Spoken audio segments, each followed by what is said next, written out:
getting off the Google grid and getting onto the garden grid. Doesn't that take us quite well into the latest from foodworldorder.com, my other sister site? And I'll put out the call again that now that I have someone posting, helping me out on cyberspacewar.com, I'll put the call out again for somebody to help out on foodworldorder.com. I know I put that call out quite some time ago, but nothing really ever picked up, and that could be totally my fault. Because I'm trying to spin all these plates, there's all the other regular life and work plates and all the other things to keep going. So I apologize if I dropped the ball on folks who were ready and willing, but let me put the call out again to see if we can grab somebody to post very easily to foodworldorder.com. And again, I'll just say hop over to Cyberspace War and look at some of the simple posts that Alan's been putting up, and you can get the simple idea, and it'll be easy to hit the ground running. But enough about that. We'll take it from the Chicago Tribune. Never should be a surprise what comes out of Chicagoland. Produce kids grow is forbidden fruit in Chicago lunchrooms. Kids grow veggies but cannot eat them. It's harvest time in Chicago public school gardens full of chubby tomatoes, heavy squash, and fragrant basil. These urban oases, carefully tended by teachers, students, and volunteers, range from several square feet to several acres of fruits, vegetables, herbs, and flowers, and some schools even grow plants year-round in school greenhouses.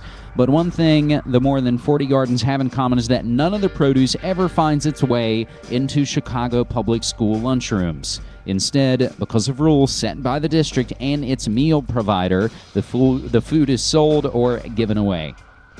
The policies are in place despite the high obesity rate among Illinois children and experts' concerns that young people are eating few fresh vegetables. Meanwhile, studies suggest children eat and accept vegetables much more readily when they have helped grow them. But in a district that touts its use of some local produce in the lunchroom, the most local of all remains forbidden fruit. Kathleen Merrigan, Deputy Secretary of Agriculture at the U.S. Department of Agriculture, recently toured a Chicago public school garden at the Academy for Global Citizenship on the southwest side, agcchicago.org. The Academy for Global Citizenship. That doesn't sound shady at all, but we'll have to save that for another time. There, two second-grade girls showed her the eggplant, squash, and tomatoes they grew, along with the chickens they kept for eggs. Ideally, all of these products could make it from the garden to the lunchroom, Merrigan said, but rules created by Chicago Public Schools and its meals supplier, Chartwells Thompson, prevent that from happening. The most I can give you on Chartwells Thompson is a Google search. Couldn't exactly find a central web location for them. And like I said, I'm sure there's something to look into in the Academy for Global Citizenship. But what a bizarre lesson that gives kids. That really does seem to kind of feed into this globalist collectivist idea that, of course, is probably going on in this probably foundation-funded roundtable think tank, bloodline-connected Academy for Global Citizenship.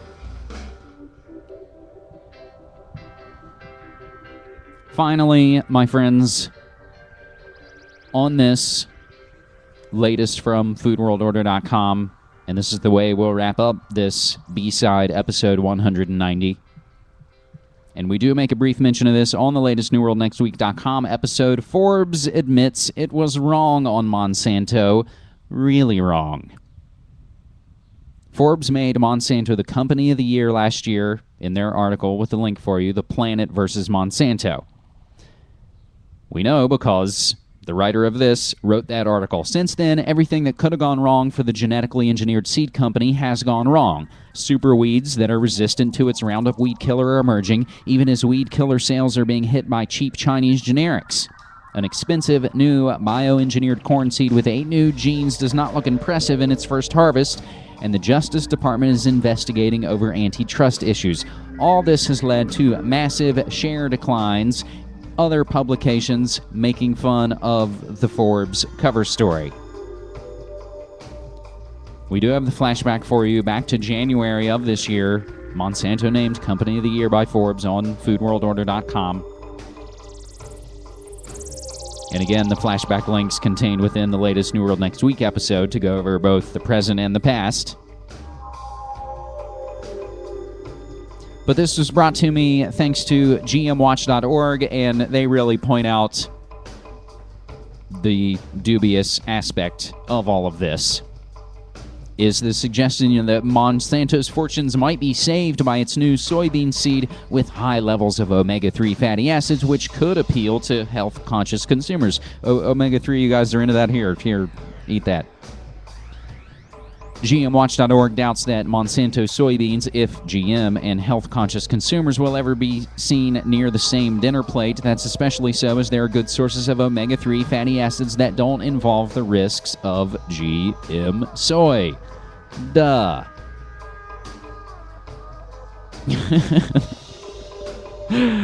That's about as intelligent as I can get for you there on that. It shouldn't need a whole lot more than duh. So, again, it's not like Forbes had some, epiphany of, oh my God, these guys are eugenicist bastards that are destroying our food. Why did we call them the Company of the Year? No, they're saying, wow, we called them the Company of the Year, but their shares are really falling and yada yada, keeping the black. Just as we see whenever someone comes out with an audacious plan that, of course, catches a lot of flack, they come out later and back down and, oh, no, or when we see states push back against Real ID or any of these other unfunded mandates, it's not out of any you're trying to shove 1984 Brave New World Order down our throats. It's, damn, that's expensive. We can't afford it. But I digress, and we do have a clip of the author of this article talking about how they were really wrong on Monsanto, and that's the way we're going to go out. So that's B-side episode 190, and of course we'll just reference again our intro song from Kings of Leon, their newest single, Radioactive, and that is, of course, fitting because, as we say here, my friends, get active or get radioactive. Take care.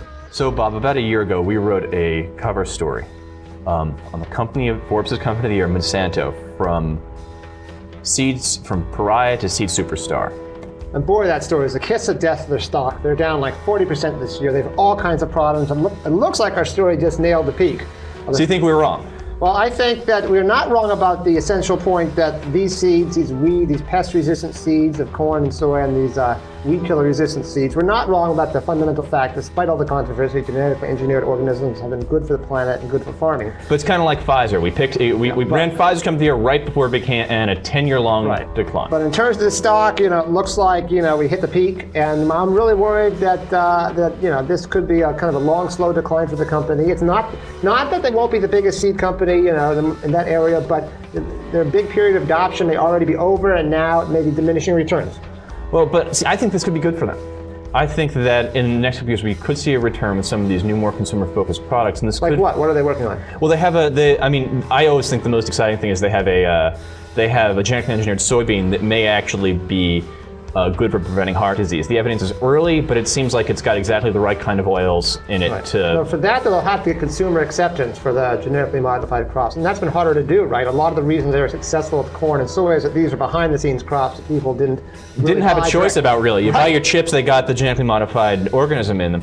And one of the big mistakes they've made is that they launched their products in a way that tended not to lead to consumer acceptance. They didn't negotiate enough with the public. But another mistake they've made is that they haven't been open up with scientists, and those are things that are going to need to change. They've been too secretive? Way too secretive, not sharing genetic traits. I think it has. I think it's going to as they move forward. They're going into a new age where they're backing some high-tech DNA sequencing technologies for inventing new seeds. They need to be more open, and this shakeup is the kind of thing that could be good for them. On the other hand, there's the potential Justice Department investigation. As long as that overhang is out there, that can hurt the stock. Right, but the overhang of those often hurts more than the actual decision. So I think they could. They may not come all the way back, but I think that they may be It could be oversold a now. long, long road for them. They're still a dominant company, but it's a period of much slower growth. How would you explain it? Combining music and stylized images. It's all remote control. Each one of those images was electronically based. Say on my track. And that concludes our program for tonight. This could really catch on. I can't remember when I've been so moved.